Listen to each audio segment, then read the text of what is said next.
What's up mga kalyo? Panibagong araw, panibagong whip.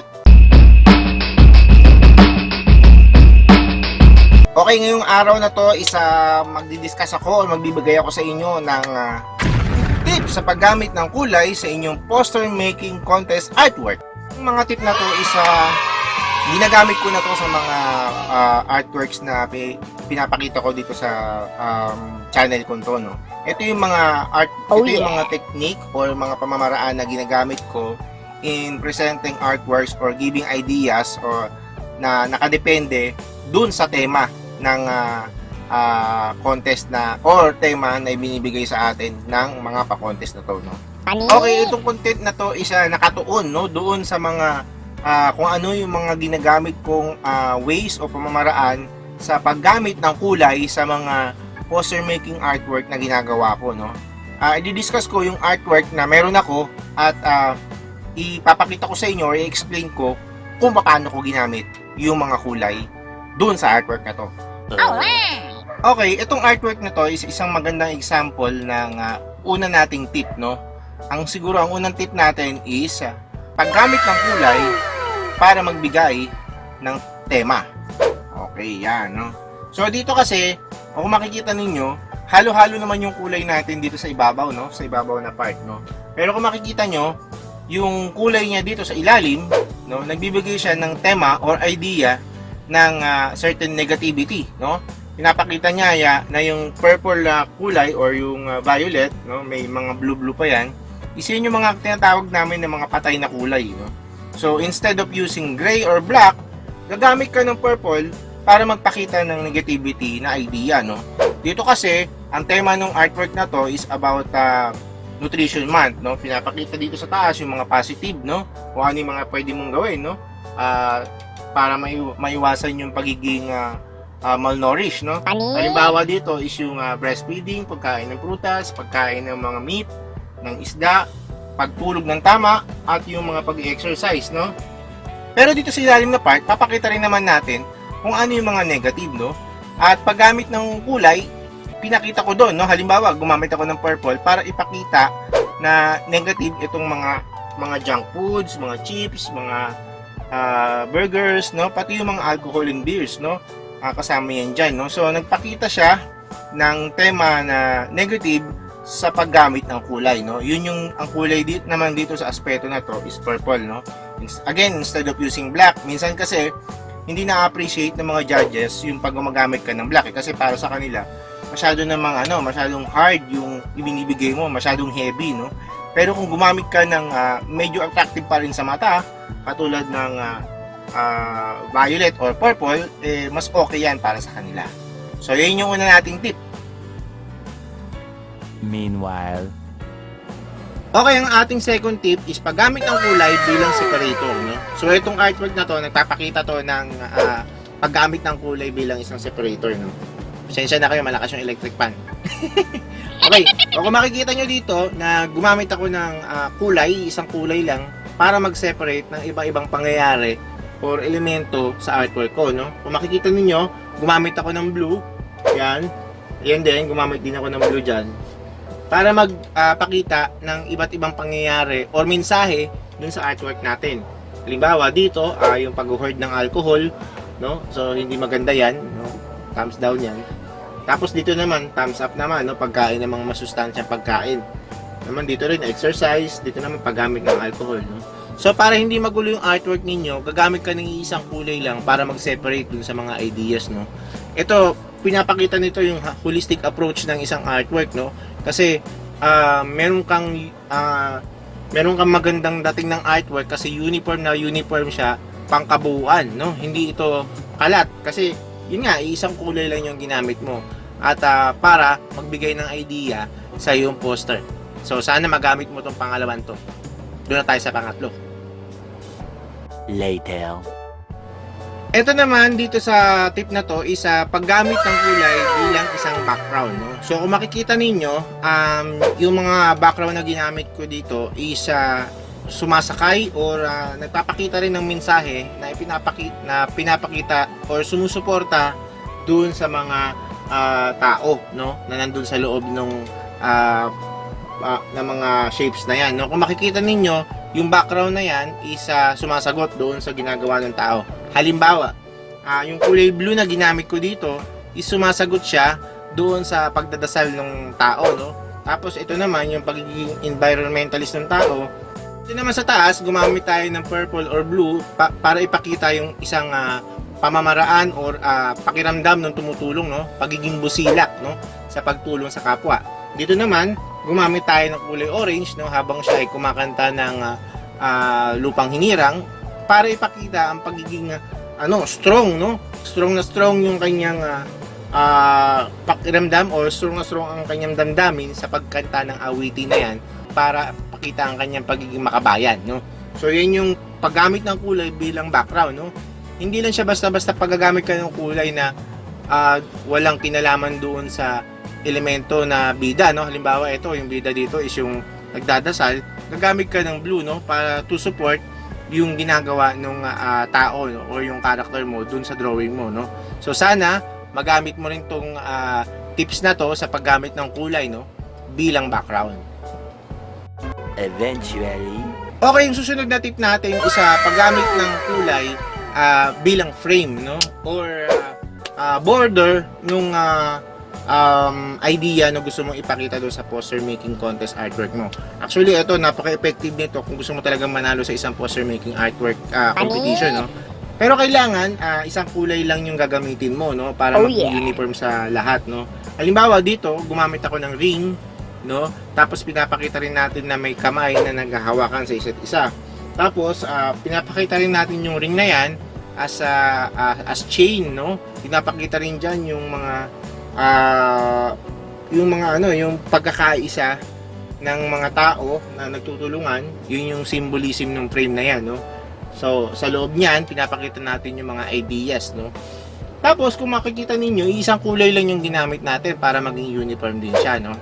Napaka-effective ng technique na to or tips na to sa paggamit ng kulay, no? Kasi maraming nananalo sa poster making contest na ito yung ginagamit, no? Oh yeah. Ako bilang isang artist, bilang isang visual artist, masasabi ko na isa ito sa pinakamahirap na technique sa paggamit ng kulay kasi hindi siya madaling i-compose sa isang layout, no? Pero kapag nagawa mo siya ng maayos, is talagang masasabi mo na worth it yung artwork na ginawa mo, no? So sana makatulong tong tips na to sa paggawa mo ng artwork, no, sa paggamit mo ng kulay. 1 hour later. Ito na yata yung masasabi natin na gamit na tips sa paggamit ng kulay sa iyong poster making artwork, no. Ito yung paggamit ng kulay bilang isang monochromatic background, no. Dito naman ang pagkakaiba naman nito as a monochromatic background is kaibahan nun sa isang background kanina is walang element, no, na nakalagay dito, no, walang tao na may skin tone ng tao, no. Dito kasi pinapakita mo yung idea, pangkabuuang idea sa isang kulay o isang majority ng kulay, monochromatic yan, at pinapakita mo lang din yung outline, no. So parang pinapakita niya puro line art lang yung nandun sa loob, no. Ito naman ang pinakasimpleng pamamaraan to, no, kasi yung message mo o pwedeng mong sabihin dun sa mga nanonood or tumitingin ng artwork mo sa pamamaraan ng paggawa lang ng outline, no? Napakadaling basahin, no? Parang kumbaga ito yung yung pinakasimpleng pamamaraan ng pagbibigay ng mensahe. Outline lang tapos isang kulay. Ganun lang siya, no?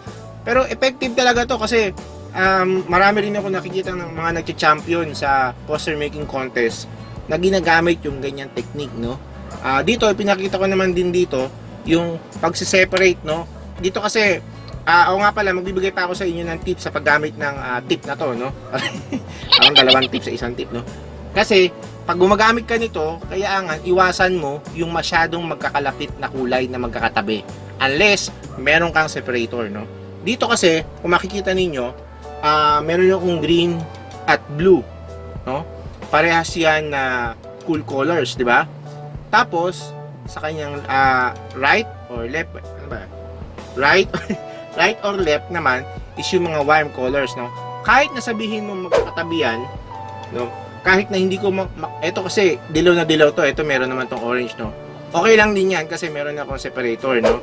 Tapos dito naman isang purple tapos isang red, no? Medyo magkalayo na yan, pero meron din naman akong separator, no? So medyo safe yan, no? Ang gusto ko lang sabihin dito is wag niyong pagtatabihin yung background color na yan na monochromatic na tabing-tabi sila. Kailangan, kung tabing-tabi sila katulad nito, is meron kayong separator, no? Para magbigay kayo ng magkaibang idea, no? Kasi kaya nyo nga siya ginamit na kulay at gumamit kayo ng mga outline doon, is magbigay kayo ng idea dun sa mga tumitingin, no? Tapos iwasan nyo rin pala, no? Iwasan nyo rin pala yung masyadong dark pagdating dito sa monochromatic na to. Kasi minsan, lalo na kung ang outline ninyo is kulay puti, nalulunod, no? Nalulunod yung idea o yung outline, no? Kailangan gawin nyo kahit paano yan, no? Kahit paano napaka-light niyan, no? Halos magpuputi na, pero meron tayong red, no? Dito naman, kulay green. Kung wala naman tayong puti dyan, meron tayong dilaw, di ba? Yung gano'n, no? Para mabilis makita or maintindihan yung mensahe ng mga bawat sector, no? Ng mga pinapakita ninyo. Kasi malinaw yung kulay, no? Yun yung magic dyan, yun yung technique dyan sa tips na yan. Sa tip na yan, no? Kailangan madaling mabasa, madaling maunawaan yung ginawa ninyo sa paggamit ng monochromatic na kulay niyan. Ayos! 6.5 hours later. Siguro sa tip na to, isa ang may bibigay ko lang sa inyo, no, dito sa pangkabuang tip na to sa paggamit ng kulay is pagplanuhan yung mabuti kung ano yung technique na gagamitin ninyo, no? Pagplanuhan yung mabuti kung ano yung mga kulay na ilalagay nyo dun sa inyong mga poster making artwork. Dahil kapag kayo nagkamali, kahit konti lang, magmumukha siyang hindi ka nais-nais sa mata, tapos hindi rin maiintindihan, no, ng ganyang kabilis yung inyong poster, no. Tandaan nyo, no, parang advertising lang yan.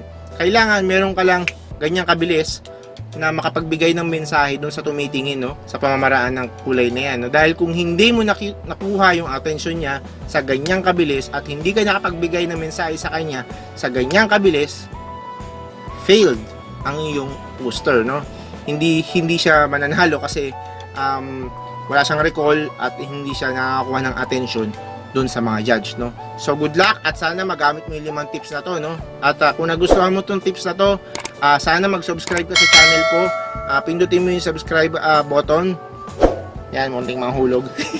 Tapos click mo na rin yung notification bell, no. Tapos piliin mo yung all, no, para ma-notify ka every time na meron ako mga bagong tips, artwork na katulad nito na ipopost sa aking channel, no. Tapos mag-comment ka rin dun sa baba kung ano ba sa tingin mo yung pinaka-useful tips na ibinigay ko dito sa video na to, no. Kung ano ba yung sa tingin mo yung magagamit mo, no, at malamang nagagamit mo na. Okay, mag-shoutout muna tayo. Okay, dito na tayo sa segment kung saan ang parte ng video kong to is ito yung mga pinaka-paborito kong parte kasi dito sa shoutout part na to, nararamdaman ko na talagang nanonood kayo ng video at dahil gusto niya kasi magpa-shoutout, no, talagang pakiramdam ko ito yung pamamaraan ng pasasalamat ko sa inyo, no. Salamat, no, at sana lagi kayo magpa-shoutout at maramdaman ko na lagi kayong nandyan para manood ng mga videos natin. So simulan na natin yung shoutout. Shoutout kay Carlo Acosta ng Pangasinan, no? Salamat sa panonood at sana okay kayo dyan. Salamat din kay Jane Mercado ng Masbate. Okay, sana okay kayo dyan sa Masbate, no? Shoutout din kay Ronim J. Pinungpong ng General Santos. Okay. Shoutout din kay Randall Brin. Okay, shoutout din si Randall Brin pala is taga San Pedro Laguna, no? Ako ay taga San Pedro Laguna, sana magkita tayo someday, no? Shoutout din kay Dustin ng Bulacan, no? Sana is okay kayo dyan at salamat sa panonood. So siguro hanggang dito na lang, no? Puputulin ko na tong video na to at sana isa manood kayo lagi, no? Again, kung hindi ka pa nakasubscribe, sana mag-subscribe ka, no? Kasi as of today, tayo ay mayroon ng 7,000, no? 7,000 plus na subscriber, no? Nakakaaliw talaga, no? Kasi nakakatuwa na everyday nagpapatong-patong na dadagdagan yung ating mga subscriber, no. Tinitake note ko yan, no, kasi ito kamukha nito, may kalendaryo ako dito, lumang kalendaryo to. Nakalagay dito nung September 2019 sa date na September 8 is meron akong 2,785, no. Talagang alam mo yun, almost a year ago 2,000 pa lang yung magti 3,000 pa lang yung subscriber natin, no. Pero ngayon, 7,000 na tayo, no? Parang 5,000 halos yung nadagdag. O 4,000, no? Nakakataba ng puso, no? Again, maraming salamat at sana is magpatuloy pa tayo dito sa channel na to at mas ginaganahan ako, no? Lalo na kapag dumadami yung subscriber natin at nagko-comment kayo dun sa baba. At syempre, nagla-like ng video na to. So, hanggang sa susunod, paalam, bye-bye, bye-bye!